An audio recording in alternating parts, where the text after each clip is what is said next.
Good afternoon, welcome to good health. ఈ రోజు మనం డిస్క్ ప్రాబ్లమ్స్ మరియు ఆర్థరైటిస్ గురించి తెలుసుకుందాం. వీటికి సంబంధించి హోమియోపతిలో ఎటువంటి ట్రీట్మెంట్ అందుబాటులో మనకు తెలియజేయడానికి మనతో పాటు హోమియోకేర్ ఇంటర్నేషనల్ డాక్టర్ రవికుమార్ గారు ఉన్నారు. వారిని అడిగి మరిన్ని విషయాలు తెలుసుకుందాం.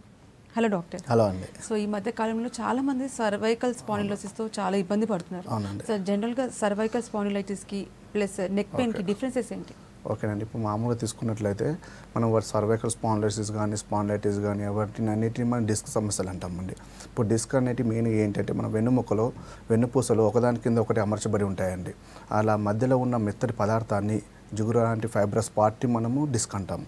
ఈ డిస్క్ ఎలా ఉంటుందంటే outer part and inner part రెండు రకాలుగా ఉంటుంది. ఇప్పుడు అవుటర్ మెంబ్రేన్ అంటే యాన్యులర్ ఫైబ్రోసిస్ అంటాము. ఇన్నర్ వార్ సెంట్రల్ పార్ట్ని న్యూక్లియస్ పల్పోజా అంటాము.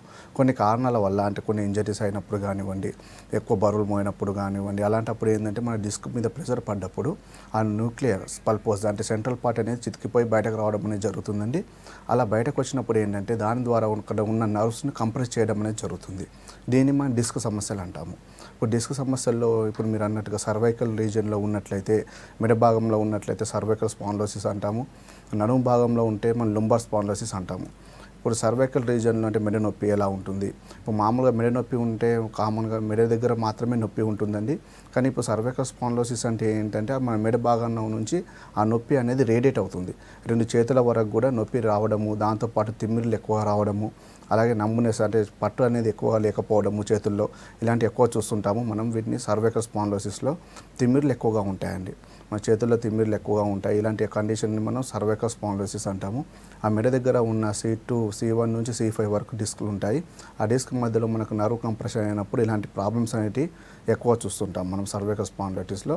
అలాగే ఇదే ప్రాబ్లమ్ సేమ్ మనకు నడుము బాగానే వచ్చినట్లయితే మనం లుంబార్ స్పాండిలోసిస్ అంటాము. అంటే నడుము దగ్గర ఉన్న డిస్క్లో సంబంధిత సమస్యలు ఎక్కువగా ఉంటే, నర్వ్ కంప్రెషన్ కానీ అలాంటివి ఎక్కువగా ఉంటే మనకు తిమ్మిలు రావడం, కాళ్ళలో అరికాళ్ళలో మంటలు ఎక్కువగా ఉండడము, అలాగే ఎక్కువ మనం నిలబడలేకపోవడం, ఎక్కువ దూరం నడవలేకపోవడము, అలాగే వంగి మనం పని చేయలేకపోవడం, ఇలాంటి సిమ్టమ్స్ అనేవి ఎక్కువ చూస్తుంటామండి నడుము నొప్పి ఉన్న వాళ్ళలో. వాళ్ళలో ఏంటంటే మనకి ఇంకో ప్రాబ్లం ఎక్కువ చూసేది సయాటికా పెయిన్ అండి.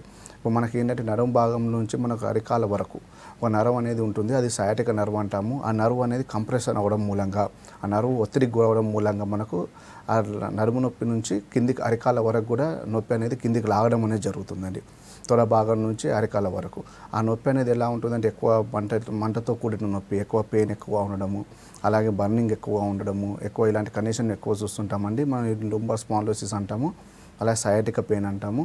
ఇలాంటి వాటికి మనం ఎన్ని రకాల మెడిసిన్స్ వాడినా ఇంగ్లీష్ మెడిసిన్స్లో టెంపరీ రిజల్ట్ మాత్రమే ఉంటుందండి. అంటే కొంతమంది పెయిన్ కిల్లర్స్ వాడుతుంటారు, కొంతమంది ఇలా నర్వ్ కంప్రెషన్కి తిమ్మిర్లకు వాడుతుంటారండి. అలాంటప్పుడు ఏంటంటే ఒక 2-3 రోజుల వరకు బాగుంటాయి, మళ్ళీ కొన్ని రోజుల తర్వాత మళ్ళీ మొదలయ్యే అవకాశాలు ఎక్కువగా ఉంటాయండి. అలా కాకుండా మన హోమియోపతిలో ఎలా ఉంటుందంటే పర్మనెంట్గా శాశ్వతంగా తగ్గించే విధంగా ట్రీట్మెంట్ ఇవ్వడం అనేది జరుగుతుందండి. అంటే కొంతమందిలో ఏంటంటే యాక్చువల్గా ఇప్పుడు నడుము నొప్పి కానీ ఎర్లీ స్టేజ్లో 30 ఇయర్స్ కానీ 35 ఇయర్స్ ఏజ్లోనే వాళ్ళకి డిస్క్ బల్జ్ సమస్యలు అలాంటివి ఉన్నట్లయితే కొంతమంది డాక్టర్స్ ఆపరేషన్ కూడా సజెస్ట్ చేస్తుంటారు. ఆ ఆపరేషన్ కానీ ఏంటంటే మనకు ఎక్కువ అడ్వాన్స్ స్టేజ్లో ఖచ్చితంగా ఆపరేషన్కి వెళ్ళాలి, అసలు నడవడానికి ఇబ్బందికరంగా ఉంది అలాంటి పరిస్థితుల్లోనే ఆపరేషన్కి వెళ్ళాలండి. లేకుండా స్టార్టింగ్ స్టేజ్లో ఉన్నట్లయితే మాత్రం ఎలాంటి ఆపరేషన్ అవసరపడదు. హోమియోపతి మెడిసిన్ ద్వారా పర్మనెంట్గా తగ్గించుకోవచ్చండి. ఓకే, కరీంనగర్ నుంచి కాలర్ ఉన్నారు. హలో. హలో, నమస్తే అండి. నమస్తే అండి, చెప్పండి మీ ప్రాబ్లం చెప్పండి. మాది లోయర్ బ్యాక్ పెయిన్ అండి. అన్ని వంగి ఏం పని చేయరాదు. ఓకే. ఒక కాలు ఇప్పుడు మొన్న అమెరికన్ స్పైన్ హాస్పిటల్ పోయినాను, ఇంజక్షన్ ఇచ్చాను 14,000 కు. ఓకేనమ్మా. దానికి తోటికి ఏమో అది నొప్పి సైడ్ కు వాళ్ళ కాలు గుండడం మొదలైందండి. Okay okay.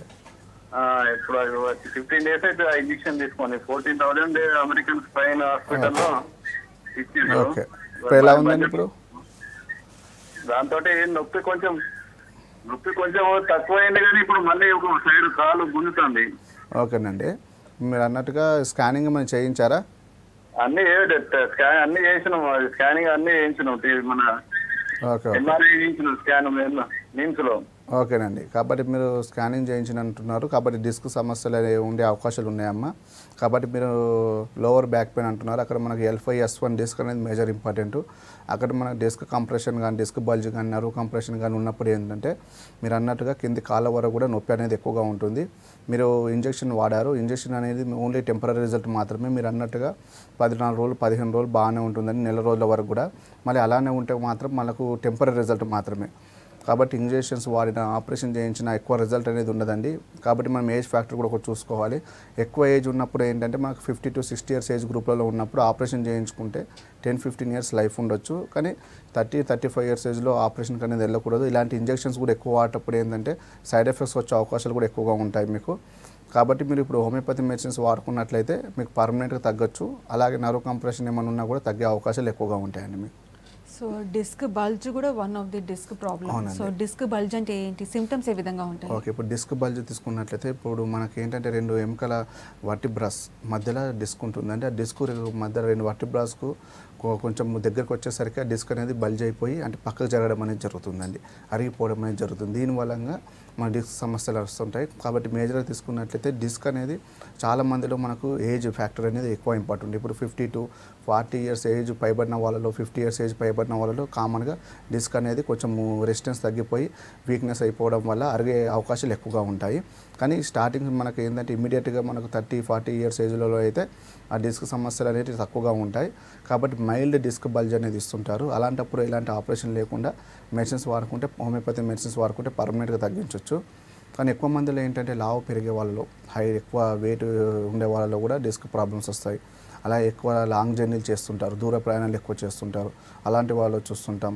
ఎక్కువ మనకు మార్కెటింగ్ ఫీల్డ్లో ఉన్న వాళ్ళలో కూడా చూస్తుంటాం. ఎక్కువ అంటే డైలీ మనకు బైక్ జర్నీస్ ఎక్కువ ఉంటాయి. 50 to 60 years 60 kilometers ఎక్కువ బైక్ జర్నీ చేస్తుంటారు. అలాంటి వాళ్ళు కూడా డిస్క్ మీద ప్రెజర్ పడే అవకాశాలు ఎక్కువగా ఉంటాయండి. కాబట్టి మనకి ఏంటంటే వృత్తిరీత్యా ఎలా అంటే మనకు కొంతమంది మార్కెటింగ్ ఫీల్డ్లో ఉన్నవాళ్ళు, కొంతమంది సాఫ్ట్వేర్ ఫీల్డ్లో ఉన్నవాళ్ళు, సాఫ్ట్వేర్ ఫీల్డ్లో ఉన్నవాళ్ళు కంటిన్యూస్గా కూర్చొని ఉండడం అనేది జరుగుతుందండి సిస్టమ్ ముందు. అలాంటప్పుడు ఏంటంటే వాళ్ళు కొంచెం 1 hourకి ఒకసారి గ్యాప్ తీసుకుంటూ ఎక్సర్సైజ్ లాంటివి కొంచెం వామప్ లాంటివి చేసుకుంటూ ఉండాలి. కాన్స్టెంట్గా సిస్టమ్ ముందు కూర్చున్నప్పుడు కూడా మెడ నొప్పులు వచ్చే అవకాశాలు ఉంటాయి. దాంతోపాటు తిమ్మిర్లు వచ్చే అవకాశాలు కూడా ఉంటాయి. కాబట్టి మనం రెగ్యులర్గా ఎక్సర్సైజ్ చేసుకుంటూ కూడా ఉండాలండి. ఇప్పుడు మెయిన్గా డిస్క్ సమస్యలకు మేజర్గా ప్రివెంటివ్ అంటే ఎక్కువ ఎక్సర్సైజ్, మామూలు మార్నింగ్ ఎక్సర్సైజ్ చేసుకుంటూ ఉండాలి. అది యోగా కానీ వ్యాయామం కానీ ఇలాంటివి చేసుకుంటూ ఉండాలి. వెయిట్ పెరగకుండా చూసుకుంటూ ఉండాలి. అన్నిటికంటే మేజర్ ఇంపార్టెంట్ ఏంటంటే బరువు ఎక్కువ మోయకూడదండి. ఇప్పుడు మన శక్తిని మించిన బరువు మోయడం వల్ల కూడా డిస్క్ మీద ప్రెజర్ పడే అవకాశాలు ఎక్కువగా ఉంటాయి. ఇలాంటి కొంచెం జాగ్రత్తలు తీసుకుంటూ మన రెగ్యులర్ యాక్టివ్ లైఫ్ అనేది చూసుకుంటే సరిపోద్దండి. ఓకే, నెక్స్ట్ కాల్ తీసుకుందాము. హలో మేడం, నమస్కారం అండి. నమస్తే అండి, చందు గారు చెప్పండి. మేడం, డాక్టర్ గారితో మాట్లాడాలండి. మాట్లాడండి, డాక్టర్ గారు ఉన్నారు. డాక్టర్ గారు నమస్కారం అండి. నమస్తే అండి, చెప్పండి చంద్ర గారు. సార్, మా బాబుకి వచ్చేసి 4 years అండి. ఓకే. అయితే మా బాబుకి వచ్చేసి 2 కాళ్ళు మోకాలు జాయింట్ అవుతున్నాయి సార్. ఓకే. అయితే నేను వరంగల్ డిస్ట్రిక్ట్ లో హాస్పిటల్ పోతే వాళ్ళు అన్నారు ఆపరేషన్ చేయాలి 8 years తర్వాత అన్నారు సార్. ఓకేనమ్మా. అయితే దీనికి ఏదైనా మీ ద్వారా సొల్యూషన్ అవుతుందా సార్? అంటే మనకి ఏంటంటే 2 నీ జాయింట్స్ అనేటివి మొదల గుజ్జు లేకుండా మొత్తం కలిసిపోవడం వల్ల మనకి ఏంటంటేనమ్మా కొన్ని సందర్భాల్లో ఇది జెనెటికల్ ప్రాబ్లం కూడా వచ్చే అవకాశాలు ఉంటాయి. జెనెటికల్ డిజార్డర్ కాబట్టి వాళ్ళు అన్నట్టుగా వాళ్ళు ఆపరేషన్ చేసి కొంచెం వేరే వరకు దాన్ని క్యూర్ చేయొచ్చమ్మా. కానీ ఎక్కువ మట్టుకైతే మనకు దాంట్లో వితౌట్ ఆపరేషన్ తగ్గే అవకాశాలు తక్కువ ఉంటాయి. కాబట్టి ఒకసారి మీరు మీ పాత రిపోర్ట్స్ అవన్నీ తీసుకొని మమ్మల్ని సంప్రదించండి. దాన్ని బట్టి కండిషన్ బట్టి ఏ రేంజ్లో ఉంది, ఏ స్టేజ్లో ఉంది అనేది చూసి ట్రీట్మెంట్ ఇవ్వడం అనేది జరుగుతుందమ్మా. డాక్టర్ గారు, కొంతమందికి యాక్సిడెంట్ అవుతుంది, తర్వాత మళ్ళీ ట్రీట్మెంట్ తీసుకుంటారు, మళ్ళీ ఆ పెయిన్ తగ్గిపోతుంది డిస్క్ సంబంధించి. మళ్ళీ కొన్ని ఇయర్స్ తర్వాత 2-3 years తర్వాత మళ్ళీ ఆ పెయిన్ వస్తుంది. సో దేనివల్ల అంటారు? ఇది మేజర్గా అదేనండి. ఇప్పుడు డిస్క్ అనేది ఏంటంటే ఇప్పుడు రెస్ట్ తీసుకుంటే మ్యాక్సిమం తగ్గిపోయే అవకాశాలు ఎక్కువ ఉంటాయండి. ఇప్పుడు డిస్క్ అని ప్రాబ్లమ్స్ అనేవి ఎక్కువ మటుకు నడుము నుంచి స్పైన్ ప్రాబ్లం కాబట్టి అక్కడ నుంచి అన్ని బ్లడ్ వెజల్స్ కానీ నర్వ్స్ కానీ సప్లై చేయబడి ఉంటాయి. కాబట్టి ఆ డిస్క్ సంబంధించిన సమస్యల వల్ల ఎక్కువ తిమ్మిర్లు ఎక్కువగా నొప్పులు ఎక్కువగా చూస్తుంటాం. వాటికి ఏంటంటే మీరు అన్నట్టుగా పెయిన్ కిల్లర్స్ అలాంటి ఎక్కువ వాడినప్పుడు టెంపరీ తగ్గించుకోవచ్చు. కానీ ఎక్కువ కాలం మాత్రం అవి ఉపయోగపడదండి. ఎందుకంటే మనకు డిస్క్ సమస్యలు ఉన్నప్పుడు మాత్రం కొంచెం రెస్ట్ తీసుకుంటే బెటర్ అండి. కొంతమంది డాక్టర్స్ ఏమంటారు ఎలాంటి మెడికేషన్స్ ఇవ్వకుండా కూడా రెస్ట్ చెప్తారు. అలా ఒక 10 days 15 days రెస్ట్ తీసుకున్నా సరిపోద్దండి. వాళ్ళు అలా రెస్ట్ తీసుకున్నా కూడా తగ్గనట్లయితే మెడికేషన్ వాడుకోవాలండి కంపల్సరీ. మెడికేషన్ వాడుకుంటూ వాళ్ళకు మనకు ఎలాంటప్పుడు నొప్పి వస్తుంది అలాంటివి చూసుకుంటూ కొన్ని నియమాలు పాటించుకుంటే సరిపోతుంది. ఓకే, నెక్స్ట్ కాల్ తీసుకున్నాము. హలో హలో సురేష్ గారు, నమస్తే అండి. నమస్తే మేడం. చెప్పండి, మీ సమస్య చెప్పండి, డాక్టర్ గారు ఉన్నారు. Hello hello sir. చెప్పండి సురేష్ గారు. నా పేరు సురేష్ సార్. చెప్పండి అమ్మా. మేడం మాకు నడుము నొప్పి ఉంది మేడం. ఓకే, ఎన్నాళ్ళ నుంచి ఉందండి? మాకు 6 months అయింది సార్. ఓకే, ఇంకా ఏం ప్రాబ్లమ్స్ ఉన్నాయి? ఇంకా జాయింట్ పెయిన్స్ ఉన్నాయి సార్. ఓకేనండి. స్కానింగ్ ఏమైనా చేయించారా? స్కానింగ్ చేయించాం, నార్మల్ వచ్చింది సార్. ఓకేనండి. అంటే ఇప్పుడు తిమ్మిర్లు ఏమైనా వస్తున్నాయండి? కాళ్ళలో తిమ్మిర్లు కానీ లాగడం కానీ నడుము దగ్గర? ఓకేనండి. ఇప్పుడు మామూలుగా మీకు నడుము నొప్పి ఎక్కువగా ఉంది, అలాగే కీళ్ళ నొప్పులు ఉన్నాయంటున్నారు. కాబట్టి మీరు స్కానింగ్లో ఎలాంటి నార్మల్ ఉంది కాబట్టి ఇబ్బంది లేదండి. కొంత రెస్ట్ తీసుకుంటే సరిపోతుందండి. ఎక్సర్సైజ్ కానీ యోగా కానీ కొన్ని ఎక్సర్సైజ్ చార్జెస్ ఉంటాయి మనకు నడుము నొప్పికి సంబంధించినవి పాటించుకుంటూ ఎక్సర్సైజ్ చేసుకుంటే తగ్గిపోయే అవకాశాలు ఎక్కువ ఉంటాయి. డైట్ కూడా ప్రాపర్గా తీసుకుంటూ ఉండాలండి. ఎక్కువ ఫ్రూట్స్ అనేది ప్రిఫర్ చేయాలి. కొంచెం ఆయిల్ ఫుడ్స్ కానీ అలాంటివి కొంచెం అవాయిడ్ చేసి వెయిట్ పెరగకుండా చూసుకుంటే సరిపోతుందండి. ఓకే, హైదరాబాద్ నుంచి కాలర్ ఉన్నారు. హలో హలో, నమస్తే అండి. నమస్తే. చెప్పండి, మీ సమస్య చెప్పండి, డాక్టర్ గారు ఉన్నారు. హలో సార్ నమస్కారం సార్. నమస్తే, చెప్పండి. సార్ నాకు ఒక 7 సంవత్సరాల నుంచి కాళ్ళ నొప్పి సార్. నాకు ఏమన్నా కాళ్ళ నొప్పులా? అవును సార్, ఒక సైడ్. ఓకే, అది పాదం నుంచి నడుము వరకు లాగుతా ఉంది, కాళ్ళు ఎక్కువ తిమ్మిరి వస్తుంది. ఓకే, నైట్ అంతా నిద్ర ఉండట్లేదు సార్. దానివల్ల ఖచ్చితంగా గుంజుతా ఉంది. ఓకేనమ్మా. ఇంకా హాస్పిటల్ చూసిన తర్వాత 2-3 రోజులు బాగుంటుంది, తర్వాత మళ్ళీ స్టార్ట్ అయింది. ఓకేనమ్మా. ఇది మేజర్గా ఏంటంటే మీకు అరికాల నుంచి కాళ్ళ వరకు తొడ భాగం వరకు కూడా ఎక్కువ నొప్పి ఉంది అంటున్నారు, తిమ్మిర్లు ఎక్కువ ఉన్నాయని అంటున్నారు. కాబట్టి మేజర్గా ఇది ఒక్కోసారి స్కానింగ్ కూడా చేయించండి అమ్మా. లుంబార్ రీజన్లో సిటీ స్కాన్ అలా ఎంఆర్ఐ స్కాన్ చేయించండి. మనకి ఎక్స్రేలో కూడా కొన్ని సందర్భాలలో కనిపించకపోవచ్చు. చిన్న ప్రాబ్లమ్స్ ఉంటే మైనర్లో ఎక్స్రేలో అంతా కనిపించవు. కాబట్టి ఎంఆర్ఐ స్కాన్ అయితే మీకు పూర్తిగా డీటెయిల్గా అనేది కనిపించడం జరుగుతుంది. కాబట్టి ఒకసారి స్కానింగ్ చేయించినట్లయితే అందులో మనకి ఏ డిస్క్ దగ్గర నర్వ్ కంప్రెషన్ ఉంది, ఎక్కడ ప్రాబ్లం ఉంది అనేది చూసి దాని ట్రీట్మెంట్ ఇవ్వడం అనేది జరుగుతుందమ్మా. ఎందుకంటే తిమ్మిళ్ళు రావడము లాగడం అనేది ఎక్కువగా మన స్పాండిలోసిస్ కేసెస్లోనే చూస్తుంటాము. కాబట్టి మీకు ఒకసారి తీసుకొని వచ్చి మా రిపోర్ట్ కానీ అలాంటి స్కానింగ్ కానీ తీసుకొని మా దగ్గర సంప్రదించినట్లయితే దాన్ని పర్మనెంట్గా మీరు అన్నట్టుగా టెంపరీ కాకుండా పర్మనెంట్ తగ్గే విధంగా ట్రీట్మెంట్ ఇవ్వడం అనేది జరుగుతుందమ్మా. డాక్టర్ గారు, హోమియోపతి ట్రీట్మెంట్ అంటే కాన్స్టిట్యూషనల్ థెరపీ అని చెప్తారు, అంటే రూట్ కాజ్ నుంచి క్లియర్ చేస్తారు అనేసి. సో డిస్క్ ప్రాబ్లమ్స్కి సంబంధించి ట్రీట్మెంట్ ఏ విధంగా ఉంటుంది? ఓకేనమ్మా. మీరు అన్నట్టుగా ఇప్పుడు హోమియోపతిలో అనేక రకాల మెథడ్స్ వచ్చాయండి. కొంతమంది క్లాసికల్ అంటారు, కొంతమంది కాన్స్టిట్యూషనల్ అంటారు. కానీ మేము ఇచ్చే ట్రీట్మెంట్ అనేది కాన్స్టిట్యూషనల్ థెరపీ ద్వారా ట్రీట్మెంట్ ఇవ్వడం అనేది జరుగుతుందంటే ఏంటంటే ఇది అడ్వాన్స్డ్ జెనెటిక్ ట్రీట్మెంట్ అంటాం. వీటి ద్వారా ఏంటంటే మనిషి లక్షణాలతో పాటు వ్యాధి లక్షణాలను కూడా తీసుకుంటాం. మనిషి ప్రవర్తన ఎలా ఉంటుంది, తన మానసిక ఆందోళన ఎలా ఉంటుంది, తన బిహేవియర్ ఎలా ఉంటుంది, వాటిని కూడా బేస్ చేసుకొని ట్రీట్మెంట్ ఇస్తామండి. కొన్ని రకాలుగా ఏంటంటే సిమ్టమాటిక్గా తగ్గుతుంటాయి, కానీ తన ఆలోచన ప్రవర్తనలు తేడా వస్తుంటుంది. కాబట్టి వాటికి కూడా మెడిసిన్స్ ఇవ్వడం ద్వారా ఏంటంటే తన మైండ్ కూడా ఫ్రీగా ఉంటుంది. టెన్షన్స్, కొంతమందికి టెన్షన్స్ స్ట్రెస్కి గురైనప్పుడు కూడా ప్రాబ్లమ్స్ వస్తుంటాయి ఎక్కువ ఆలోచించడం మూలంగా. కాబట్టి వాటికి కూడా మెడిసిన్స్ ఇచ్చినట్లయితే 2 రకాలుగా అటు మైండ్గా మెంటల్గా కానీ అటు ఫిజికల్గా కానీ 2 విధాలుగా ట్రీట్మెంట్ ఇవ్వడం ద్వారా పర్మనెంట్ తగ్గే అవకాశాలు ఎక్కువగా ఉంటాయి. ఓకే, హైదరాబాద్ నుంచి కాలర్ ఉన్నారు. హలో హలో, గుడ్ ఆఫ్టర్నూన్ అండి. Good afternoon madam. చెప్పండి, మీ సమస్య చెప్పండి, డాక్టర్ గారు ఉన్నారు. హలో, మా సమస్య కీళ్ళ నొప్పులు మేడం. చెప్పమ్మా. టీవీ వాల్యూమ్ తగ్గించి మాట్లాడండి. తగ్గించాను మేడం. చెప్పమ్మా, చెప్పు. కీళ్ళ సమస్యలు ఎన్నాళ్ళ నుంచి ఉన్నాయమ్మా? మళ్ళీ 3 years అవుతుంది మేడం. ఓకే, చెప్పండి. ఇంకా ఏమవుతున్నాయి? మోకాల నొప్పులా? మోకాళ్ళ నొప్పులు సార్. ఓకే, వాపులు ఏమైనా ఉంటాయండి? వాపు లైట్గా ఉంటుంది. ఓకే, ఏజ్ ఎంత అమ్మా? మీ వయసు ఎంత? 25 years. 25 years. ఓకేనమ్మా. ఇంకేం ప్రాబ్లమ్స్ ఉన్నాయి? 25 years అంటే కీళ్ళ నొప్పులే బాగా. ఇక మెడిసిన్స్ నిమ్స్ హాస్పిటల్లో చేయించుకుంటున్నాము, తగ్గట్లేదు సార్. ఓకేనమ్మా. వేరే టెస్ట్లు ఏమైనా చేయించారా? బ్లడ్ టెస్ట్లు ఏమైనా చేయించారా? MRI స్కానింగ్ చేయించాను సార్. ఓకే, ఎక్కడ చేయించారు ఎంఆర్ఐ స్కానింగ్? నడుము దగ్గరనా మోకాల దగ్గరనా? మోకాళ్ళ దగ్గర. ఓకేనమ్మా. ఏమన్నారు? గుజ్జు అరగడం ఏమన్నా ఉందన్నారా? అంటే కొంచెం అదే అరిగిందని చెప్పారు. ఓకేనమ్మా. కాబట్టి మీరు చెప్పండి. అయితే మీరు ఏజ్ కూడా చాలా చిన్న ఏజ్ అమ్మ, 25 years అంటున్నారు ఏజ్. ఆ ఏజ్లో కీళ్ళ అరుగుదల ఉండడం అనేది చాలా రేర్ కండిషన్లో చూస్తుంటాము. 100లో కానీ 1000లో కానీ ఒక 10% మాత్రమే చూస్తుంటాము. కాబట్టి మీకు మెయిన్గా ఏంటంటే లోపల 2 ఎముకల మధ్యలో బోన్స్లో నీ జాయింట్ దగ్గర 2 ఎముకలు ఉంటాయి. మధ్యలో ఉన్న మెత్తటి పదార్థాన్ని మనం కార్టిలేజ్ అంటాము. ఆ కాట్లే జరగడం మూలంగా 2 ఎముకల మధ్యలో రాపిడి అనేది జరుగుతుందండి. దానివల్ల మనం నొప్పి రావడము, వాపులు రావడం అనేది చూస్తాము. కాబట్టి ఎక్కువ మట్టుకు మీరు ఈ ఏజ్లోనే రావడం ఏంటంటే ఒక్కోసారి మీరు వేరే టెస్ట్లు కూడా చేయించాలి. ఒకసారి ఆర్ఎఫ్ ఫ్యాక్టర్ చేయించండి. అలాగే సీరం యూరిక్ యాసిడ్ టెస్ట్ అనేది ఉంటాయి, కొంచెం గౌటి టెస్ట్, కొన్ని రకాల టెస్టులు ఉంటాయి. అలాగే సిబిపి, ఈఎస్ఆర్ కొన్ని ఉంటాయండి. ఇన్ఫెక్షన్స్ వల్ల, బ్లడ్ ఇన్ఫెక్షన్స్ వల్ల కూడా మనకి ఇట్లాంటి ప్రాబ్లమ్స్ వచ్చే అవకాశాలు ఉంటాయి. కాబట్టి మీరు ఇంగ్లీష్ మెడిసిన్స్ ఎక్కువ వాడడం అనేది మంచిది కాదమ్మా. ఎందుకంటే ఆ ఏజ్లోనే మీరు ఇంగ్లీష్ మెడిసిన్స్ ఎక్కువ వాడినట్లయితే మీరు టెంపరీ తగ్గుద్ది, కానీ వేరే ప్రాబ్లమ్స్, హార్మోనల్ ఇంబ్యాలెన్స్ వచ్చే అవకాశాలు ఎక్కువగా ఉంటాయి. కాబట్టి మీరు మన హోమియోపతి మెడిసిన్స్ వాడుకుంటే మీకు పర్మనెంట్గా తగ్గే విధంగా ట్రీట్మెంట్ ఇవ్వడం అనేది జరుగుతుందమ్మా. కరీంనగర్ నుంచి కాలర్ ఉన్నారు. హలో, నమస్కారం మేడం. నమస్తే అండి, శ్రీనివాస్ గారు చెప్పండి. డాక్టర్ గారు మాట్లాడండి, డాక్టర్ గారు ఉన్నారు. చెప్పండి శ్రీనివాస్ గారు. నమస్కారం సార్. నమస్తే అండి. సార్ మాకు డిస్క్ సమస్య సార్, మళ్ళీ అందరి కీళ్ళవాతం ఉందని చెప్పారు సార్. మరి ఓకేనమ్మా. ఎన్నాళ్ళ నుంచి ఉందండి? సార్ ఒక 4-5 years నుండి ఉంటుంది సార్ ఇది. ఓకే. ఏజ్ ఎంత ఉంటుందమ్మా మీది? 26-27 ఉంటుంది సార్. Okay okay.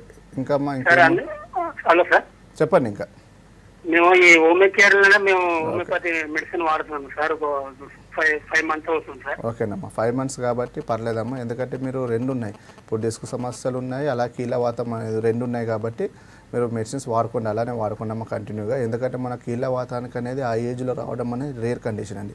ఎందుకంటే మనకి ఇమ్యూనిటీ పవర్ తగ్గడము, వ్యాధి నిరోధక తగ్గడం, రెసిస్టెన్స్ పవర్ తగ్గడం అనేది ఎక్కువ చూస్తుంటాము. కాబట్టి దాన్ని కీళ్ళవాతాన్ని ఆర్ఏ ఫ్యాక్టర్, రొమటైడ్ ఆర్థరైటిస్ అంటామండి. అది ఎక్కువ మట్టుకు మనకి ఏంటంటే ఆర్ఏ ఫ్యాక్టర్ అనేది ఎక్కువ చాలా రేర్ కండిషన్లో చూస్తుంటాం. ఈ మధ్యలో చూసినట్లయితే రొమటైడ్ ఆర్థరైటిస్ కూడా చాలా కేసెస్ చూస్తున్నాము. వాళ్ళలో ఏంటంటే మొత్తం సిమ్టమ్స్ ఎక్కువగా ఉంటాయి. కీళ్ళన్ని బిగ్స్గా పట్టేసినట్టు, స్టిఫ్నెస్ ఎక్కువ ఉండడం, ప్రతి జాయింట్ ఇన్వాల్వ్ అవ్వడము, కాబట్టి ఎఫెక్ట్ అవ్వడం అనేది ఎక్కువగా ఉంటుంది. కాబట్టి వాటికి ఏంటంటే మన ఇంగ్లీష్ మెడిసిన్స్లో ట్రీట్మెంట్ అనేది కరెక్ట్గా లేదండి. ఎందుకంటే టెంపరీ వాళ్ళు ఇంగ్లీష్ మెడిసిన్స్లో పెయిన్ కిల్లర్స్ ఎక్కువ ఇస్తుంటారు. అలాగే కొన్ని సందర్భాలలో స్టెరాయిడ్స్ కూడా ఇస్తుంటారు. అలాంటప్పుడు ఏంటంటే టెంపరీగా మన నొప్పిని అణచివేసుకుంటాం, కానీ ఇంటర్నల్గా నుంచి మన రూట్ నుంచి తీసేయలేమండి. కాబట్టి మీరు అన్నట్టుగా మన హోమియోకేర్ ఇంటర్నేషనల్ ట్రీట్మెంట్ వాడారు కాబట్టి 5 months అవుతుంది. కొంచెం ఇంకా చాలా టైం పడుతుందండి దానికి. కానీ ఒక రెగ్యులర్గా వాడుకుంటే మాత్రం పర్మనెంట్గా క్యూర్ చేసుకోవచ్చండి మీరు. ఓకే, చాలా మటుకు డిస్క్ ప్రాబ్లమ్స్కి సంబంధించి వేరే సిస్టంలో సర్జరీ అడ్వైస్ చేస్తారు. అవునండి. కానీ పేషెంట్స్ సర్జరీ చేయించుకున్న తర్వాత కూడా మళ్ళీ ఆ పెయిన్ రికరెంట్ అవుతుంది. చాలా మంది సఫర్ అవుతున్నారు రికరెంట్ పెయిన్తో. సో హోమియోపతిలో పర్మనెంట్ ట్రీట్మెంట్ ఉంటుందా? అవునండి, మీరు అన్నట్టుగా చాలామంది కూడా సర్జరీకి ఎక్కువగా ఓపిక లేకుండా చాలా ఇబ్బంది ఉండి ఎక్కువ పెయిన్ ఉండడం, ఎక్కువ ఇబ్బంది పడడం, అలాంటప్పుడు ఏంటంటే సర్జరీకి ఎక్కువ వెళ్తుంటారండి. కానీ ఆ సర్జరీ ఎక్కువ తీసుకున్నప్పుడు కూడా మీరు అన్నట్టుగా సక్సెస్ రేట్ అనేది కొంచెం తక్కువగా ఉంటుంది. అలా మన సర్జరీ చేసిన తర్వాత కూడా చాలామంది హోమియోపతి ట్రీట్మెంట్ వాడుకుంటున్నారు. ఎందుకంటే సర్జరీలో కూడా పూర్తిగా క్యూర్ అనేది లేదండి. టెంపరీగా వాళ్ళు కూడా కొన్ని నియమాలు పాటించాలి. సర్జరీ అయిందని చెప్పేసి ఎక్కువ మనం వెయిట్ లేపడము, డైట్ ప్రాపర్గా తీసుకోకపోవడము, ఇలాంటి కొన్ని పాటిస్తే మళ్ళీ వచ్చే అవకాశాలు ఉంటాయి. కాబట్టి సర్జరీ తర్వాత కూడా చాలా కరెక్ట్గా ఉండాలి. కాబట్టి మ్యాక్సిమం వీలైనంత వరకు సర్జరీ లేకుండానే చూసుకోవాలండి. కాబట్టి సర్జరీ చేసిన తర్వాత కూడా మన బాడీ మన కంట్రోల్లో ఉండదు. కాబట్టి హోమియోపతిలో ఏంటంటే సర్జరీ చేసిన ఈ మధ్యలో చూసినట్లయితే చాలామంది కూడా ఆపరేషన్ తర్వాత కూడా వస్తున్నారు. కాబట్టి అలాంటి వాళ్ళలో కూడా క్యూర్ లేదు. కాబట్టి మనం ఎలాంటి ఆపరేషన్ లేకుండానే చూసుకోవాలి. హోమియోపతిలో ఏంటంటే ఎలాంటి ఆపరేషన్ లేకుండా తగ్గుతుంది, కానీ టైం టేకింగ్ ప్రాసెస్ అనేది ఎక్కువగా ఉంటుందండి. కొంచెం నిదానంగా తగ్గినా మళ్ళీ రాకుండా చూసుకునే విధంగా ఉంటుంది. ఓకే, వరంగల్ నుంచి కాలర్ ఉన్నారు. Hello hello hello, good afternoon అండి. చెప్పండి, మీ సమస్య చెప్పండి, డాక్టర్ గారు ఉన్నారు. హలో హలో చెప్పండి. రజనీకాంత్ గారు, టీవీ వాళ్ళని తగ్గించి మాట్లాడండి. నాకు డిస్క్ ప్రాబ్లం అండి. ఓకే, చెప్పండి.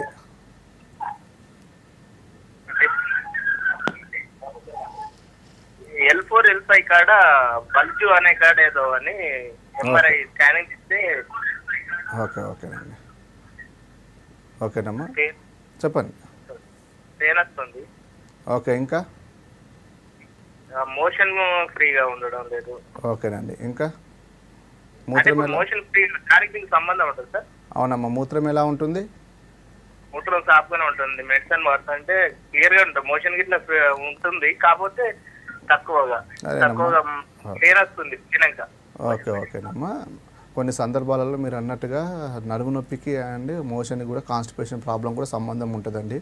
దీన్ని ఏమంటామంటే కాడా ఈక్వినా సిండ్రోమ్ అని అంటాము. ఈ సిండ్రోమ్లో ఏంటంటే మనకు డిస్క్ సంబంధ సమస్యలతో పాటు ఇలాంటి సిమ్టమ్స్ వస్తుంటాయి. అంటే ఇన్వాలంటరీ యూరినేషన్, ఎక్కువ మూత్రం అనేది మనకు తెలియకుండా రావడం, అలాగే మోషన్ అనేది ఫ్రీక్వెంట్గా రావడము, సరిగ్గా రాకపోవడము, కాన్స్టిపేషన్ ప్రాబ్లం ఉండడం, ఇలాంటి కండిషన్ అనేది ఎక్కువ చూస్తుంటాం. కానీ ఇది చాలా రేర్ కండిషన్లో ఉంటుంది కాబట్టి అది కూడా ఎక్కువ ఏజ్ పైబడిన వాళ్ళలో చూస్తుంటామండి. మీకు ఇప్పుడే వచ్చే అవకాశాలు ఎక్కువగా ఉండవు కాబట్టి కొంచెం ఎఫెక్ట్ అయ్యే అవకాశాలు ఉంటాయి. కాబట్టి మీరు జాగ్రత్తగా డిస్క్ బల్జ్ అయింది కాబట్టి మీరు హోమియోపతి ట్రీట్మెంట్ వాడుకుంటే ఆ 2 ప్రాబ్లమ్స్ని మనం పర్మనెంట్గా క్యూర్ చేయొచ్చండి. ఓకే, ఆదిలాబాద్ నుంచి కాలర్ ఉన్నారు. Hello hello. సో ఇందాక మీరు సర్జరీ గురించి చెప్పారు. అవునండి. సో ఆర్థరైటిస్ గురించి చెప్పండి. ఆర్థరైటిస్ టైప్స్ ఏంటి? ఓకే, ఇప్పుడు ఆర్థరైటిస్ తీసుకున్నట్లయితే 2 ఎముకల మధ్యలో కలిసే భాగాన్ని కీళ్ళు అంటామండి.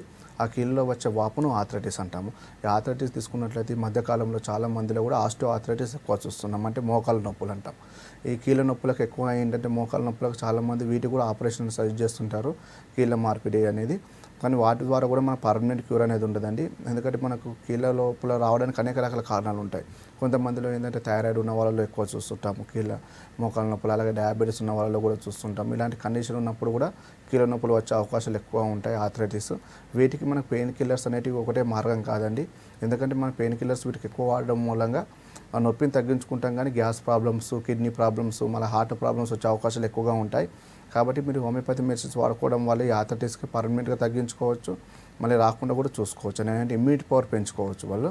దాంతోపాటు మనకి ఏంటంటే ఆర్ఏ ఫ్యాక్టర్ కూడా మేజర్ ఇంపార్టెంట్. రూమటైడ్ ఆర్థరైటిస్ కూడా చాలా మందిలో చూస్తుంటాం. ఈ రూమటైడ్ ఆర్థరైటిస్కి బయట కూడా మన ట్రీట్మెంట్ ఎక్కువ ఉండదండి. ఈ రూమటైడ్ ఆర్థరైటిస్ కూడా హోమియోపతిలో పర్మనెంట్ క్యూర్ చేసుకోవచ్చు. ఏంటంటే మనకి ఏంటంటే వీళ్ళని కీలవాతం అంటాము, ఆర్ఏ ఫ్యాక్టర్ని. మేజర్గా ఏంటంటే మనకి జ్వరంతో కూడిన నొప్పులు ఎక్కువగా ఉంటాయండి. ఇప్పుడు మార్నింగ్ టైంలో లేచేసరికి అన్ని కీళ్ళు బిగ్స్గా పట్టేసినట్టు ఉంటాయి. కాబట్టి మనకి ఒక హాఫ్ అన్ అవర్ మార్నింగ్ లేచేసిన తర్వాత హాఫ్ అన్ అవర్ 1 అవర్ వరకు ఎలాంటి పని చేయలేము. అలాగే మనం బెడ్ పైనే ఉంటామండి. తర్వాత ఆఫ్టర్ 1 అవర్ తర్వాత వాళ్ళకి మళ్ళీ మూమెంట్స్ అనేవి ఫ్రీగా ఉంటాయి, యథావిధిగా పని చేసుకోగలుగుతారు. మనకి మెయిన్గా ఇది రూమటైడ్ ఆర్థరైటిస్లో చూస్తుంటాము. ఇలా అనేక రకాల ఆర్థరైటిస్ ఉంటుందండి. మళ్ళీ మెయిన్గా గౌటీ ఆర్థరైటిస్ అంటే సీరం యూరిక్ యాసిడ్ లెవెల్స్ అనేవి పెరిగిపోతుంటాయి బాడీలో. అలా యూరిక్ యాసిడ్ లెవెల్స్ పెరగడం వల్ల మన గౌటీ ఆర్థరైటిస్ వచ్చే అవకాశాలు ఉంటాయి బ్లడ్లో. ఇది కూడా మనకి ఎక్కువ మటుకు ఇంగ్లీష్ మెడిసిన్స్ అనేది ఎక్కువ ట్రీట్మెంట్ ఉండదు. ఈ గౌటీ ఆర్థరైటిస్ కూడా హోమియోపతిలో పర్మనెంట్ అనేది ఉంటుందండి. ఓకే, నెక్స్ట్ కాల్ తీసుకుందాము. హలో హలో, నమస్తే అండి. నమస్తే మేడం. చెప్పండి, మీ ప్రాబ్లం చెప్పండి, డాక్టర్ గారు ఉన్నారు. హలో, రాములు సదాశివపేట. ఓకే చెప్పండి రాములు గారు. ఏం లేదు, మోకాలు నొప్పులు. ఓకే 35 years ఉంటుంది. ఓకేనమ్మా. అది మోకాళ్ళు బాగా నొప్పి ఉంటాయి సార్. ఇంకేం ప్రాబ్లమ్స్ ఉన్నాయండి? మోకాల నొప్పులు ఒకటేనా? ఓకే ఏం లేదు సార్ మోకాళ్ళు. ఓకే మోకాల నొప్పులు ఎక్కువ ఉన్నాయంటున్నారు కాబట్టి ఒకసారి మామూలుగా ఎక్స్రే తీయించండి అండి. ఎక్స్రేలో మన నీ జాయింట్స్లో ఎలా ఉందనేది చూసుకోవచ్చు. దాంట్లో మనకు కీళ్ళ రుదలలు కానీ లిగమెంట్ ఇయర్ కానీ ఏదైనా వేరే ప్రాబ్లమ్స్ ఏమైనా ఉంటే దాన్ని బట్టి మనం ట్రీట్మెంట్ ఇవ్వడం అనేది జరుగుతుందండి.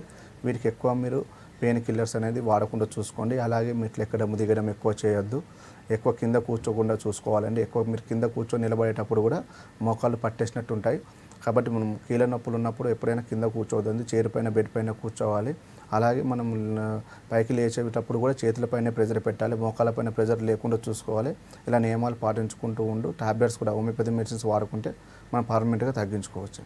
డాక్టర్ గారు, జనరల్గా మనకి జాయింట్ పెయిన్స్ అనేది ఒక 50+ years వల్లనో 60+ years వల్లనో చూస్తుండే వాళ్ళం. కానీ ఇప్పుడు ఈ మధ్య కాలంలో బిలో 40 years, బిలో 30 years వాళ్ళలోనే జాయింట్ పెయిన్స్ వస్తున్నాయి. ఎందువల్ల అంటారు? మారుతున్న జీవనశైలి వలన, లేదంటే ఫుడ్ హ్యాబిట్స్ వల్ల అంటారా? మెయిన్గా తీసుకున్నట్లయితే లైఫ్ స్టైల్ మారడం వల్లనండి. కొంతమందిలో ఏంటంటే ఎక్కువ డ్రింకింగ్ కానీ స్మోకింగ్ కానీ ఇలా ఆల్కహాల్ ఎక్కువ తీసుకునే వాళ్ళలో కూడా మనకు రెసిస్టెన్స్ అనేది తగ్గిపోయి ఇలాంటి ప్రాబ్లమ్స్ వచ్చే అవకాశాలు ఎక్కువగా ఉంటాయి. అలాగే జంక్ ఫుడ్స్ ఎక్కువ తీసుకుని ఆయిల్ ఫుడ్స్ కానీ అలా ప్రాపర్గా డైట్ ప్రాపర్గా మెయింటైన్ చేయకపోవడం వల్ల, వెయిట్ పెరగడం వల్ల అలాంటిప్పుడు కూడా మనకి ఇట్లాంటి ప్రాబ్లమ్స్ ముందుగానే వచ్చే అవకాశాలు ఉంటాయి. దీంతో పాటు ఏంటంటే టెన్షన్ కానీ స్ట్రెస్ కానీ ఎక్కువ ఆలోచించడము, ఎక్కువ డీప్ థింకింగ్ చేయడము, మానసిక ఆందోళన ఎక్కువగా ఉండడము, ఇలాంటి కండిషన్లో కూడా మనం చూస్తున్నామండి ఈ మధ్యకాలంలో. కాబట్టి ఏంటంటే మనం ఎక్కువ 30 years దాటామంటే చాలా జాగ్రత్తలు పాటించుకుంటూ ఉండాలి. మేజర్గా ఏంటంటే ఎక్సర్సైజ్ అనేది కంపల్సరీ చేసుకుంటూ ఉండాలండి. వ్యాయామం, యోగా, మెడిటేషన్ ఇలాంటివి చేసుకునడం వల్ల మనకు అట్లాంటి ప్రాబ్లమ్స్ బయటపడే అవకాశాలు ఎక్కువగా ఉంటాయండి.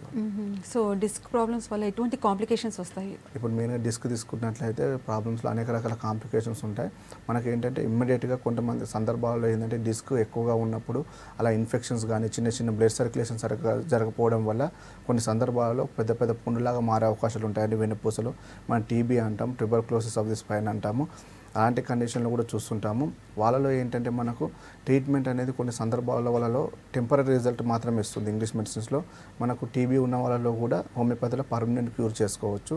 అలా వాటితో పాటు ఏంటంటే మన డిస్క్ సమస్యలు ఉన్నప్పుడు మేజర్గా మనకు అనేక రకాల కాంప్లికేషన్స్ అనేటివి ఎక్కువ తిమ్మిర్లు ఎక్కువ చూస్తుంటాం. తిమ్మిర్లు కానీ మంటలు ఎక్కువ చూస్తుంటామండి. మనం ఇప్పుడు మెడ నొప్పిలో ఎక్కువ డిస్క్ సంబంధిత సమస్యలు ఉన్నప్పుడు చేతుల మెయిన్గా 2 చేతుల వరకు కూడా ఎక్కువ తిమ్మిర్లు రావడము, ఎక్కువ నమ్మునెస్ ఎక్కువగా ఉండడము, మొత్తం మెడ నొప్పులు ఎక్కువగా ఉండడం, షోల్డర్ జాయింట్ పెయిన్ ఎక్కువగా ఉండడము, కాబట్టి చేతులు కూడా పైకి లిఫ్ట్ చేయలేకపోవడం, ఇలాంటి కండిషన్ ఎక్కువ చూస్తుంటాము. ఇవి మేజర్గా ఏంటంటే మనకు చాలామంది ఎక్కువ మనకు మెడ నొప్పి కన్నా నడుము నొప్పితో ఎక్కువ బాధపడుతుంటారండి. లుంబస్ స్పాండిలోసిస్లో చూస్తుంటాము. అలాంటి వాళ్ళు ఏంటంటే మనకు వంగి పని చేయలేరు, అలాగే కింద కూర్చోలేరు, నిలబడలేరు, ఇలాంటి కండిషన్ ఎక్కువగా ఉంటుంది. కాబట్టి అలాంటి వాళ్ళలో కూడా మనకు టెంపరీ కొంచెం ఎమర్జెన్సీ కండిషన్ ఉన్న హోమియోపతి మెడిసిన్ ద్వారా ఈ మధ్య కాలంలోనైతే పర్మనెంట్ తగ్గే విధంగా ట్రీట్మెంట్ ఇవ్వడం అనేది జరుగుతుందండి. సో ఓవరాల్గా డిస్క్ ప్రాబ్లమ్స్ మరియు ఆర్థరైటిస్కి సంబంధించి హోమియోపతిలో చాలా మంచి ట్రీట్మెంట్ ఉందని చెప్తున్నారు. థ్యాంక్ యూ సో మచ్ అండి. ఓకేనండి. ఇది వాళ్ళ గుడ్ హెల్త్కి వాచింగ్ V6 న్యూస్.